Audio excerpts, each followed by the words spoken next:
Hello, hello. Good morning. Okay, so in my last live, in the last episode, if you're listening to this on the podcast, I talked about 5 different considerations to bear in mind when you are looking for a spiritual director. Okay, so as promised, this is the continuation of that discussion, but now instead of talking about what to consider when you're choosing a spiritual director, today's sharing is about what to consider, what considerations maybe you want to keep in mind when you're looking for a therapist. Okay, so I'm actually going to be covering this topic in 2 parts. The bulk of it I'm going to be talking about today in today's sharing, but because I know for those of you who follow my content, most of you, like the vast majority of you, are Catholic or Christian. A very common question that will come up is, should I be looking for a Catholic or Christian therapist? Now, there's a lot to be said there, so I'm going to be dedicating another episode, like another live, just to talk about that. Okay, but today's sharing will be other really important considerations. In fact, I would say probably even more primary considerations we should bear in mind when we are looking for a therapist. So before I go on, I just want to say, the 5 considerations that I mentioned in how to choose a spiritual director, they're all applicable as well for choosing a therapist. So I'm not going to repeat those 5 points. If you haven't watched or listened to that particular sharing, just look for the previous episode, okay, on 5 considerations on how to choose a spiritual director. So they all apply here as well. And also the same caveats apply in the sense that there is no perfect counselor or therapist. We trust God to lead us to the right resource, the right person at the right time. So this whole journey that we're talking about, this interior integration journey, we're not the ones calling the shots. We can easily forget that because sometimes, we do want to be intentional about it. That's important, right? But even as we're intentional about it, we can trust that we're not the one driving this whole process, right? We respond to the grace that God gives us. And that's such a huge, comforting, liberating thing to bear in mind. Okay, so even as I talk about the considerations that I have learned are important considerations, at least when choosing a therapist, I hope these will be helpful for you, practical for you. But remember, God will have the final say. Okay, we can do whatever we want with our agency, and if the timing's not right, no matter how right or how much we want to work with a particular therapist, for example, it may just not work, and we can trust that God knows what He's doing. Okay, so I'm gonna share some slides here. So, what considerations when choosing a therapist? The first consideration I would say is which layer of life do I need healing in right now? Okay, what do I mean by layer of life? In previous sharings, in my podcast, I think right at the beginning, episode 4, I talked about the 3 layers of life, and I often reference this.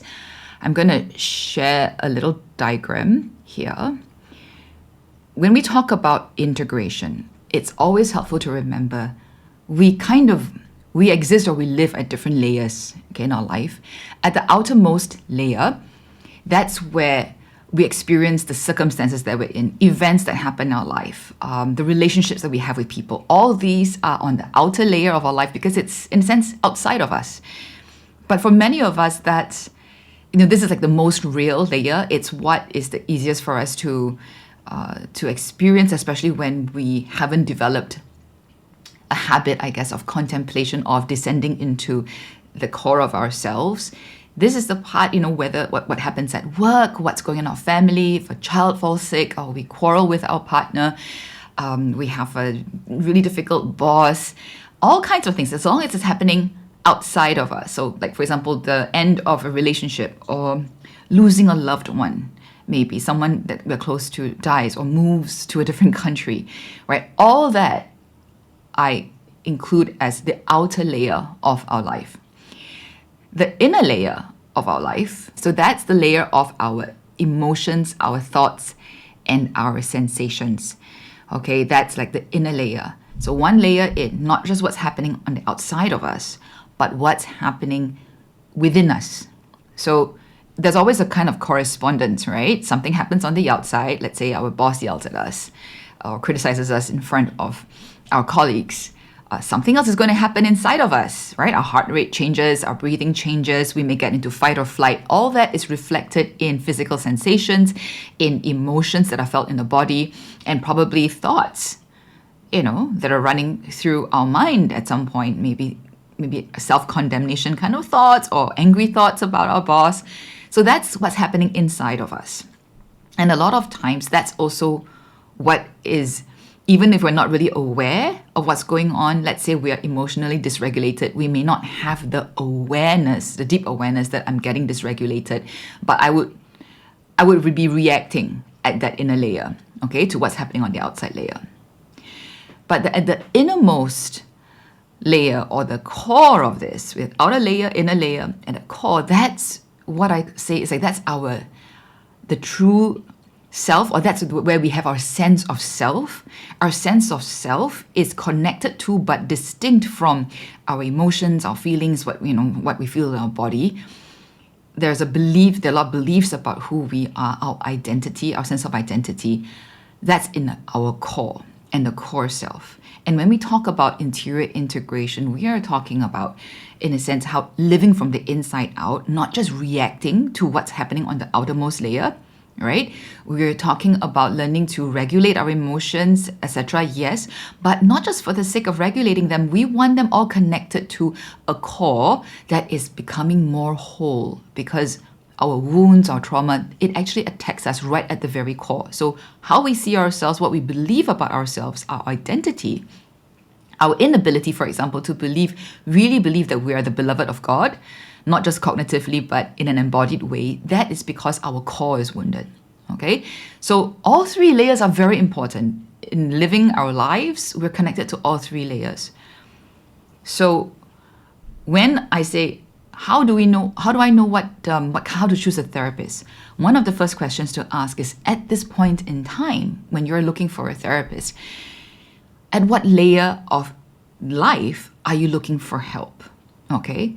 Because sometimes, let me go to the next slide. Okay.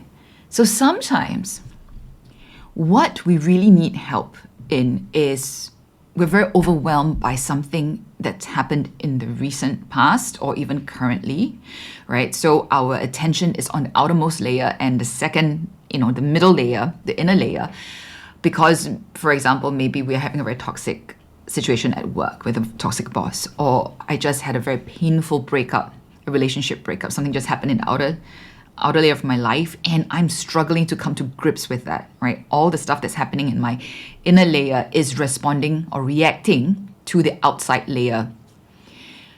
In such a case, I could say maybe like a crisis that's happening, something that's urgent, right? You could consider going for counseling. So I'm also making a bit of a distinction between counseling and psychotherapy. It's actually distinct. When we think about therapy, we talk about therapy, we don't often differentiate that they're different kinds. Sometimes we refer to counseling, sometimes we refer to psychotherapy. They're related, but they're also quite distinct. Okay, for more details, I encourage you to just search for that on the web. There are plenty of helpful articles explaining the distinction between counseling and psychotherapy. Okay, but generally, I would say counseling can help. Let's say, for example, grief counseling, right? Something has just happened, or you just need someone to help you to reframe certain situations, to develop some way to cope in the present moment, to cope better, to be more regulated in the present moment, so that you're not so constantly overwhelmed all the time, right? Part of it could just begin with being able to have a very attuned other person, right? Listening to us. And that's where a good counselor can make a really big difference, right? Now, if what we're looking for, though, is not just helping us to respond better, to deal with current circumstances, some difficult circumstances, or just regulating our emotions.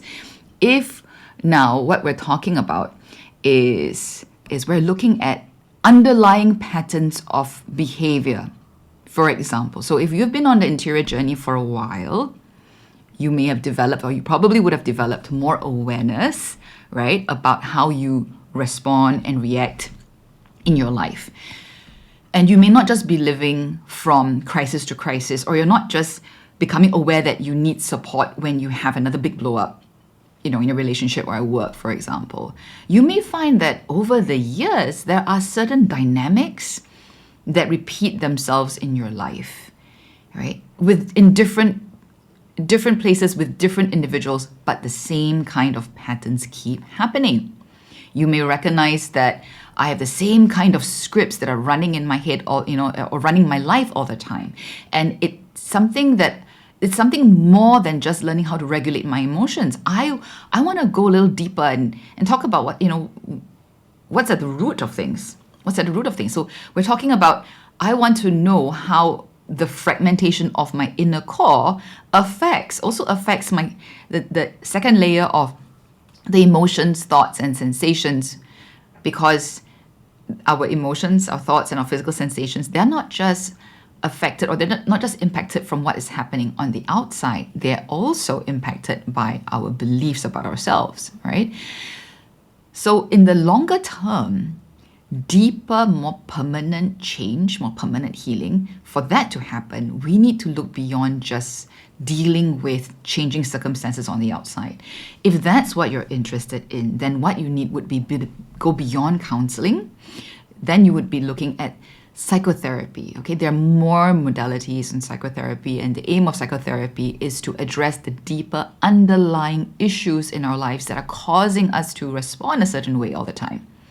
So as you can imagine, usually counseling, especially if the counseling is to address a more surface layer kind of issue, the duration for counseling may not be that long. You go for counseling until you feel that, okay, you're better able to cope with the situation now, and then you can kind of like stop counseling. If the reason for counseling is to address more like your response or ability to cope with recent or current events.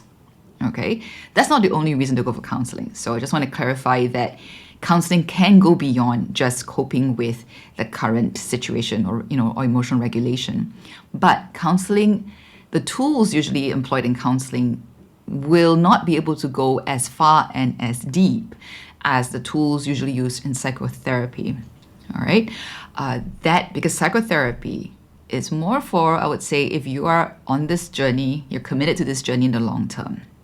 You're not just going to be satisfied that, I'm not feeling dysregulated all the time, or I'm not feeling so anxious all the time anymore. You want to develop a greater capacity for life, right? For ability to love, especially for those of us who are entering this realm of wanting to heal and be whole because of our relationship with Christ. We believe that He came to set us free and to make us fully alive, and we have come to realize that part of that is emotional healing. A big part of that is emotional healing, so that we are not just always in survival mode, right? Our awareness will deepen to the point where we will realize we will constantly have things to heal. Right? Not that I'm saying we should just make healing the end of everything, but insofar as we are aware that there's always more work waiting for us for integration, there's always more that God wants to do to heal us and integrate with us. And that healing and integration would need to go into our past, not just the past that we remember, but like, for example, our family of origin, learning that all that impacts us in ways that we never even understood or are conscious of. Then that's when you're going to need to go beyond counseling. Counseling can't bring you there. You're going to need to look at psychotherapy, all right? Again, you can search for this on the web. There's a lot of information and to go beyond what I'm sharing now. But this is hopefully a good introduction if some of you have never even heard about this distinction, or you've wondered about a distinction, when do I look at counseling, when do I look at psychotherapy? One way to decide between the two would be, what layers of your life are you currently, that's important, currently needing to heal, okay? I say currently is important because with our interior journey, we should always just be concerned with the present moment. Don't worry so much about what else needs to happen in the future. The journey is long. The journey is complex. But God is always with us in the present. We don't need to be anxious about what is still lying ahead of us, right? We won't know that until we finish the work of the present moment. So if, for example, at this point in your life, you're needing help because there's something really very stressful going on in the outer layer of your life, and you can't, it's natural, you won't be able to deal with the deeper underlying issues of your life when there's something very urgent that's happening right now, that's really hurting you or really making you anxious or really stressing you out, right? Even for someone who has been on the journey for a long time, like for example, for me, I've been going for counseling and therapy since 2017, I think, so that's about 6 years now. It depends on what's going on in my life. There are times when I'm there to deal with what's happening on the surface of my life more because something's really stressful is happening there. And then there are times when I can explore with my therapist the deeper underlying issues when things on the surface are a little bit more calm, right? And I've dealt with them. Then I can descend deeper into the depths. So it's not just an either or thing. But if you don't have someone yet right now, and right now you need to deal with something that's urgent, you can look for a counselor. Sometimes it's easier. I think there are more options if you're looking for a counselor, a well-attuned, safe person to help you deal with what's on the surface first. Okay? If you're in a stable place in your life, or you are well tended to, let's say in spiritual direction, you've been healing for a while, but you want to go beyond what you've already done, then you can consider, for example, psychotherapy. So I just realized I think I may have already kind of preempted my second point. They're linked, okay, all these kind of links. So the first point was, what layer of life are you looking to heal, right? To consider that. The second point I wanted to share is this: are you just starting out? Is this the first time you're looking for therapists, for example? Or have you been on the journey for a while and you want to heal deeper layers of trauma? Because the thing about our interior journey, right, is that the more seasoned we are in making this journey, the more aware we become. And the more aware we become, usually the more we realize there are actually deeper layers that need healing, right? So we don't have to worry about what we don't know yet. So that's what I was saying earlier. If you're just starting out, maybe, in a sense, just can keep it simple. You may want to try going for a counselor, just looking for a counselor first that has, can specialize more in talk therapy. So I haven't really gone into modalities, and I'm not going to be able to go very much into a lot of the modalities of therapy here in this sharing, but just a little bit, okay? So you understand the nuances and the difference. What's more common, what we usually think of when talk about counseling or therapy, is talk therapy, right? Like you talking to a therapist who is very attuned to you, who's listening to you, and then he or she may ask you certain questions at certain points, help you maybe to reframe the situation that's stressing you out. They may impart new concepts to you that can become a resource for you to make your journey. So this can be done really well, and when it's done really well, it's really very helpful, okay? I'm not at all kind of like saying that talk therapy or cognitive behavioral therapy, CBT, which is very well established, usually it's more talk therapy, that is not helpful. It can be very helpful, especially, I want to say, if you're just starting out, if you haven't done any therapy before. That is a gentle start. It's a gentle start. In fact, for me, my first 3 years of therapy, it was with a counselor. Right, it was a counselor, and all of it was basically talk therapy, but it was so helpful already, especially because my counselor had also a more systemic understanding, like her training. The center that I went to, they have very good counselors in general. They are very well trained, professionally very competent. And the first 3 years of my therapeutic journey, the main work that I needed to make was differentiation from my family of origin, especially differentiation of like my emotions. I was very enmeshed. I've mentioned in other sharings before, I am very enmeshed emotionally with my family, especially with my mother. And I was beginning to realize that the enmeshment was all over my extended family too, right? And that was giving me a lot of dysregulation. But it's not that there were constant triggers that were happening in my current life, I was aware now that at this deeper layer of myself, I didn't know how to be a distinct individual, right? So my counselor worked with me over the 3 years to really, I individuated and differentiated from my family of origin. Of course, talking about it like this sounds so simple. It was not, there was a lot to that, okay? And at the same time, I was also having regular spiritual direction. So I've had these two, forms of support.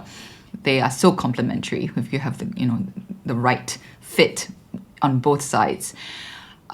So I was saying, when I started out, my experience was with a counselor. It wasn't really much psychotherapy. I didn't have any trauma. It wasn't really like deep trauma healing or anything. And yet that was already so helpful. It gave me so much liberation, okay? It gave me language. It helped me to see my relationship with my family inside different ways. For me, having the concept even of, for example, enmeshment, differentiation, individuation, that is so helpful. I learned all that through the first 3 years of my therapeutic journey, and that was with a counselor, okay?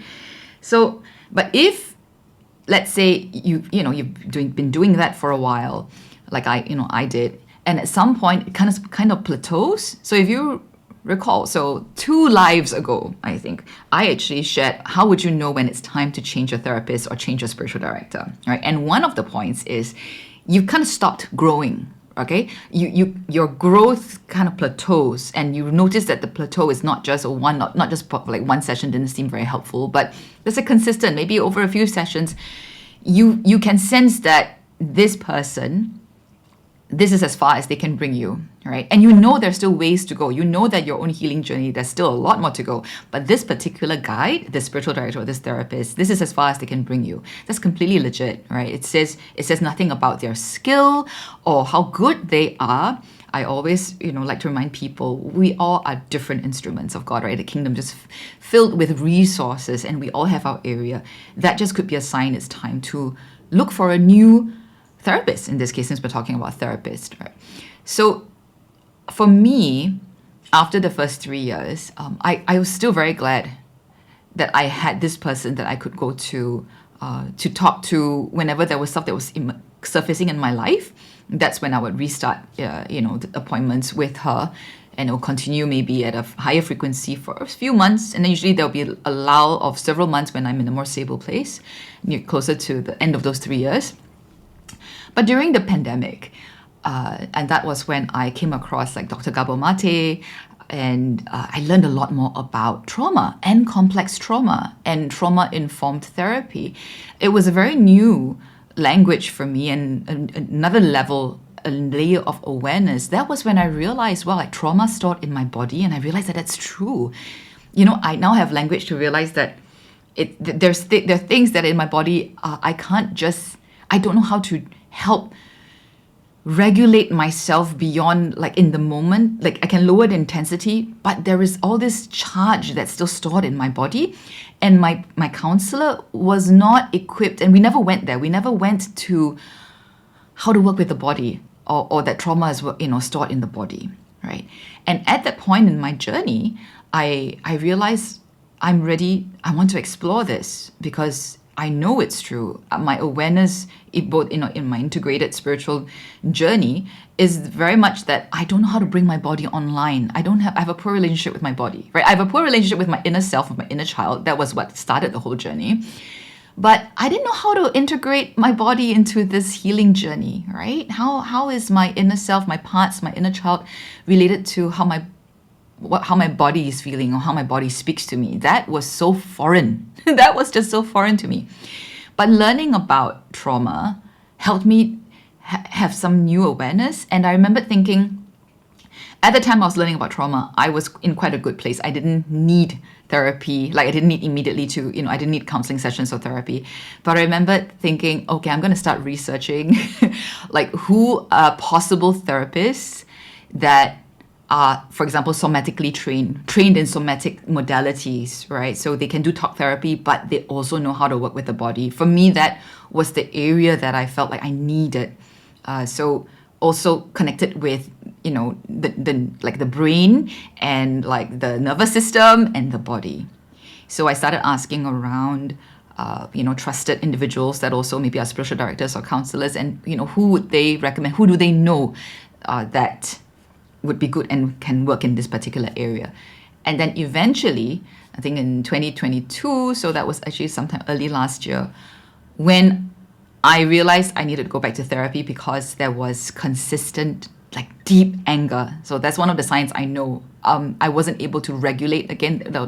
It was often feeling this anger, and I didn't quite know where it's coming from. I knew it was more than just being upset with this external situation. So there was an external situation that made me upset, but the depth, the force of the emotion that I was feeling and the consistency that I was feeling, I know from experience by that point, there's something else. I'm sure there's a deeper underlying root. So I was ready to go back into therapy. And this time I went to somebody who was trained in, neuroscience and like neuroaffective touch with the body. So that's who I've been working with since the beginning of last year, right? So that's, I hope, my example of how starting the journey and then moving to deeper layers of healing can give you a sense of, if you're also looking for deeper layers of healing, do you have a sense of what's the need right now? Have some understanding, then you can start looking at the write-ups, because usually if you go to the websites of clinicians, not clinicians, like therapists, psychotherapists, they usually describe some of the modalities that they use or they're good at using. So the one that I go to, she has like somatic based kind of therapies, but also with a strong grounding in inner child work. She respects, like I think she also mentions on the page something about she can work with the spirituality, so the spiritual dimension of the person as well. So it kind of like hit what I was looking for, the combination of what I was looking for. So that's what I would recommend. Go and see if you can find out information. This is especially if you're ready for deeper levels of healing. You might want to learn a bit more about what modalities may be helpful. Okay, but again, it doesn't have to be a comprehensive research. Trust above all that the Lord will lead you to the person that you need at the time that you need it. Okay, so let's go to the third.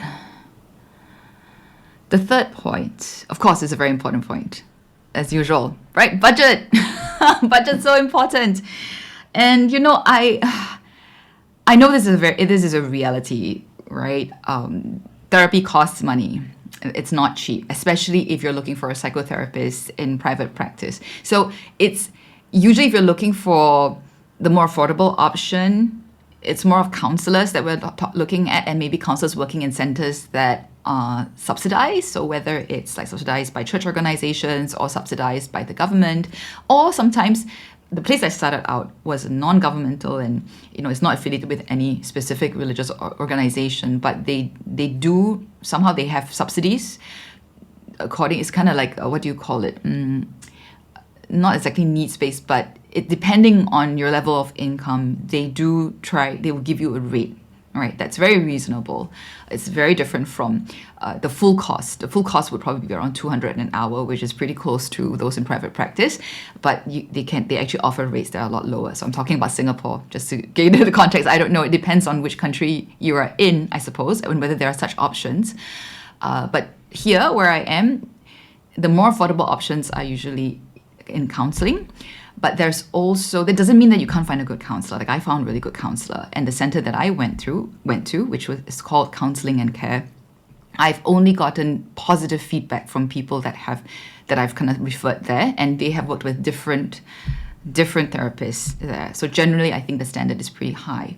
But because there are so many options, it's also true that if you don't quite know where to look, your experience of the quality of counseling can vary. Okay, it's the same for those in private practice as well. It's so knowing how to sense or assess, like, is it landing for you, is important. That was one of the 5 considerations I spoke about in choosing a spiritual director. It applies here as well, right? Testing it out and knowing whether you still feel safe and whether it fits. Okay, but yeah, so there's different budgets. Like I said, if you need a more affordable option, probably look at counseling. If you are able or willing, so able and willing, not just able or willing, because there are plenty of people who are actually able to afford, let's say, someone in private practice, but they're just not willing to spend that amount yet. Maybe they're not ready to invest that amount yet. But if you are ready and able and willing, then private practice will give you a lot more options to choose from in terms of the specialties of the psychotherapist or the therapist. Okay, so if we are talking about budget, then that's something to bear in mind. Okay, the last point for today's sharing that I'm going to go into is this. Okay. Sometimes people ask me this, okay, because if you notice, if you start looking up, who the counselor is, or who the psychotherapist is, or who the therapist is, sometimes you're like clinical psychologists, they're different terms, right? Sometimes it's a bit confusing. You will notice that some of these people have a master's, some may have a certificate in counseling, so you have different depths or levels of expertise. I'm going to just talk about, let's say, masters and PhD, okay? I think if you really want somebody with a certain depth of training, I would say go, it'd be good to have that they have at least a master's. But beyond that, is it that important, like what degree they hold in counseling or in psychology? I would say it's not the most important thing. It's not the most important thing because there are other things that are more important than whether they hold like a PhD or a master's, okay? For example, are they trauma informed? Or would they unwittingly, so when we talk about trauma informed, it's still relatively new. Unfortunately, there are, I think, a lot of places where even if they treat people with trauma, they may not really be trauma informed. So they may not be so permission based, or you will know, okay? You will have a sense if you don't feel safe or really seen or attuned. So that's what I mean, okay? It's important that they are attuned, that they're safe for you, that you don't feel shamed or guilted for whatever you're bringing into the session, that the methods that they use doesn't make you feel re-traumatized, okay? So that's kind of one of the things to look out for. That's, I think, so much more important than whether your therapist holds a master's or a PhD. Do they have professional integrity? That's really important, right? Are they continuously also learning themselves, as in learning and upgrading, keeping up to date with what's out there professionally? So there could be, I know at least a couple of people who are, let's say, what they have is like a master's in counseling, but on their own, they're always seeking further development, further training, not just for the sake of adding to their toolbox, but, in a way that's very integrated with their own journey. So their own attunement, they are invested in their own healing journey, and then the modalities that have really helped them, they decide to also go and get trained in those modalities so that they can integrate that into their practice, right? That you won't know possibly, right at the very start, but if you get word of mouth, sometimes you have people you have friends who are already seeing therapists, and they may know about something about the therapist. That's something good to know of, right? That this therapist is also on his or her own journey, and they're continuously upskilling, sorry. And of course, do they respect your dignity and pace that you need to go? I have unfortunately heard of a couple of cases. So I've redirected clients before. I've suggested to clients. So I'm coach, right? I don't do therapy and I'm not a spiritual director, but I help people who have spiritual directors and maybe therapists on the side integrate their journey somewhat. And sometimes I have heard things like, the counseling sessions that they've had haven't been very helpful. And sometimes they don't even really look forward to going because there's this sense that they are they're being assessed in their progress. Okay, that's not a good thing. Okay, I don't know. That's not a good thing to feel like your therapist is assessing how you're progressing. They may need to have a sense of that, but you shouldn't feel like they're assessing. And also, I've heard more than once, someone being told, like a client being told that actually you don't need counseling anymore and we need to free up space for others with greater needs. I'm so sorry if you've ever had to have that kind of experience. Okay, that shouldn't happen, because basically what's going on is the client actually still feels like they need help. They're still having depression, for example, but they're told, yeah, you're okay, and we need to give priority to someone else. Okay, so this is one of those very highly subsidized or even maybe free counseling situations. So that's a bit of the downside if you're looking for free or really free counseling. Sometimes the professional standards, unfortunately, may not be that high. But I just want to say, if that's the only kind of therapeutic experience you have had, that's not a good example of therapy. Okay, there's better out there, and you deserve better. All right, so that's what to look at. Some of the things to look out for, apart from just what degree they hold. Okay, so so I'm not covering this in this sharing, but like I said, in my next live, I'll dedicate an entire live just for this, just to talk about, should I find a Christian or Catholic counselor or therapist? Like, how important is it that I find someone, a counselor or therapist, who is Christian or Catholic? I'd like to unpack that question a little more, actually quite a bit more, all right? Because it is a question that surfaces quite a lot. So because there's so much to talk about there, I'm not going to add that to today's live. I hope that today's 4 points in considerations for choosing a therapist is really helpful for you. So just as a recap, the first point is, which layer of life in the 3 layers of life is of your utmost concern right now? Is it tending to something that's happening in the outer layer right now? There's some situation that's really stressing you out, or some crisis that's happening that you need to help to learn to cope with? Or is it more the underlying long-term, the deeper roots of trauma, the deeper roots of fragmentation in your core that you wish to tend to? Right, so you need different kinds of therapy for the different layers of life. All right, and if it's just the superficial layer, again, I don't mean superficial as in a bad way, but the outer layer, I would say, don't wait. Look for just a good counselor. It's a lot easier to find, I think, good counselors than it is for specialized psychotherapists. Okay. The second point was, are you just starting out on this therapeutic journey, or are you looking to heal deeper layers of trauma? And the third consideration is, of course, what's your budget? What are you ready, able, and willing to spend? That would also determine the options and what you should be looking out for. And the fourth point I covered in this sharing was, is it important what degree your therapist holds? And I said that's to some extent, but it's not by far the most important consideration. And I shared what are some other more important considerations to have. Okay, are there any questions to this? For those of you who have been popping in and out while I'm giving this live, if you have any questions, please feel free to park it in the comment, or you can send me a direct message and I can find another opportunity to respond to that question. Okay, I don't see any typing. Let me just check. Yep, no typing and no questions. So I'll just close off today's live here, and I hope that you find it practical and helpful and give you something new to think about. And don't forget, I'm just adding these considerations to the 5 considerations that I spoke about in choosing a spiritual director. Those same 5 considerations also apply to choosing a therapist. It's just that for therapists, there are other considerations as well to think of, and I'm just adding them on. Okay? All right.